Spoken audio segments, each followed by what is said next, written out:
Haldipokhar TOP में अखाड़ा समिति व जिला प्रशासन की एक बैठक हुई। बैठक में प्रशासन की ओर से अखाड़ा समिति व स्थानीय लोगों को आश्वासन दिया गया कि वे उनकी मांगों पर जल्द ही कार्रवाई करेंगे।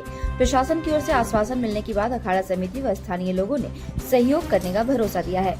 मालूम हो कि रामनवमी जुलूस के दौरान असामाजिक तत्व ने जुलूस पर पत्थरबाजी कर दी थी, जिसमें कई लोग घायल हो गए थे, जिसके बाद अखाड़ा समिति व स्थानीय लोगों ने शनिवार को हल्दीपोखर बंद का आह्वान कर दिया था और पत्थरबाजी करने वालों व सीओ इम्तियाज अहमद पर कार्रवाई की मांग की थी।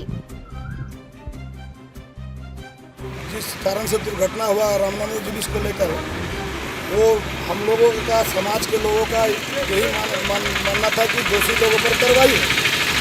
तो प्रशासन की ओर से डीएसपी, ग्रामीण एसपी सबको रहते हुए इन लोगों ने स्वीकार करके बोला कि हाँ, हम लोग बर्खास्त कर दिए तत्काल सीओ को। हमारा जो मांग था लगभग सब खत्म हो गया। अब हम लोगों का अरेस्टिंग भी हुआ है, दोषी पर कार्रवाई भी आगे होगा। अब हम लोगों को, दुकानदारों को, अब जो भी ग्रामीण है, सामान्य करके स्थिति जैसा था पहले वैसा करने का।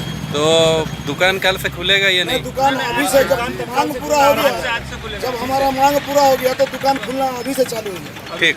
सीओ पर क्या कार्रवाई है? सीओ का वर्तमान जो स्थिति है उसके पर सीओ के ऊपर कार्रवाई हुआ, उसको बर्खास्त किया गया। नियमता जो सरकारी अधिकारी है,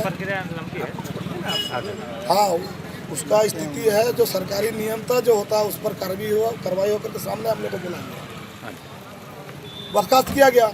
उसके बाद हम लोग सामने रिजल्ट है, सामने बोल रहा है। ठीक।